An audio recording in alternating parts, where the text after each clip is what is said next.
फिलहाल दो बड़ी खबरें निकल कर आ रही हैं, एक भारत, रशिया और ईरान को लेकर और दूसरी भारत और अमेरिका को लेकर। पहली खबर की बात करें तो जैसे कि मैंने आपको पहले भी बताया था कि विदेश मंत्री एस जयशंकर साहब को रशिया के दौरे पर जाना था, जहां पर दोनों देशों के बीच अफगानिस्तान व्लादिमीर पुतिन की एनुअल समिट के लिए भारत यात्रा और दोनों देशों के बीच 2+2 मीटिंग के बारे में चर्चा होने की आशंका थी। लेकिन एक मेजर डेवलपमेंट ये निकल कर आ रही है कि विदेश मंत्री एस जयशंकर साहब डायरेक्ट रशिया नहीं गए हैं। वो एक अनशेड्यूल्ड विजिट पर पहले ईरान की राजधानी तेहरान रुके और फिर वहां से रशिया के लिए निकलेंगे। यानी एस जयशंकर साहब और पीएम मोदी के कार्यकाल में भारतीय विदेश नीति तो बहुत ही ज्यादा प्रोएक्टिव चल रही है। वैसे विदेश मंत्री एस जयशंकर साहब का अचानक ये ईरान दौरा क्यों शेड्यूल किया गया, इसके पीछे कुछ कंक्रीट सामने निकलकर तो नहीं आया है, लेकिन ये कयास लगाए जा रहे हैं कि अफगानिस्तान के लगातार बिगड़ते हालातों और ईरान न्यूक्लियर डील के बारे में दोनों देश चर्चा कर सकते हैं। रिपोर्ट्स के मुताबिक भारतीय विदेश मंत्री एस जयशंकर साहब ने ईरान के नए प्रेसिडेंट इलेक्ट इब्राहिम रईसी से मुलाकात करके उनको प्रधानमंत्री मोदी का एक पर्सनल लेटर भी सौंपा। विदेश मंत्री एस जयशंकर साहब यहाँ से फिर मॉस्को के लिए रवाना होंगे। वहीं दूसरी बड़ी खबर अमेरिका और भारत को लेकर ये निकल कर आ रही है कि इसी साल ऑनलाइन क्वाड समिट के सफल आयोजन के बाद अब चाइना को एक और बड़ा झटका देने की तैयारी चल रही है।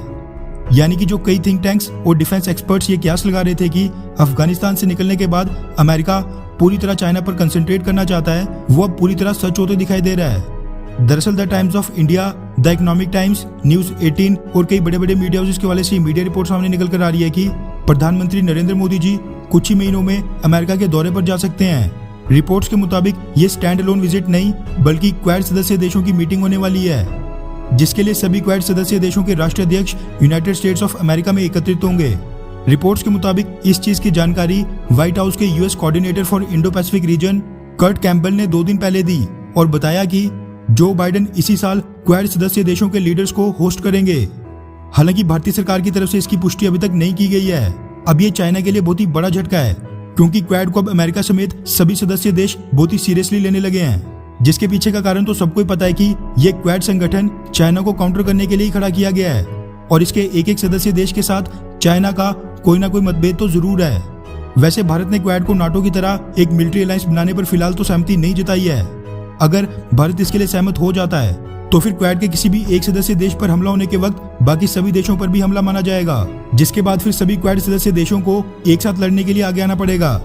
वैसे अगर आप ये सोच रहे हैं कि भारत क्यों नहीं क्वाड को नाटो की तरह एक मिलिट्री अलायंस बनाना चाहता है, तो आपको बता दूं कि इसके पीछे का बस एक ही कारण है और वो है रशिया।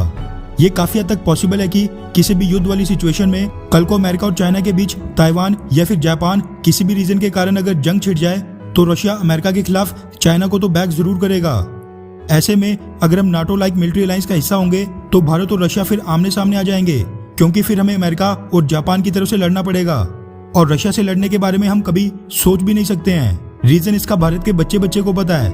इसीलिए फिलहाल की जियोपॉलिटिकल सिचुएशन को देखते हुए भारत के पास नॉन अलाइनमेंट यानी न्यूट्रल रहने के सिवाय और कोई भी ऑप्शन नहीं है। ये हमारी मजबूरी भी है और इच्छा भी।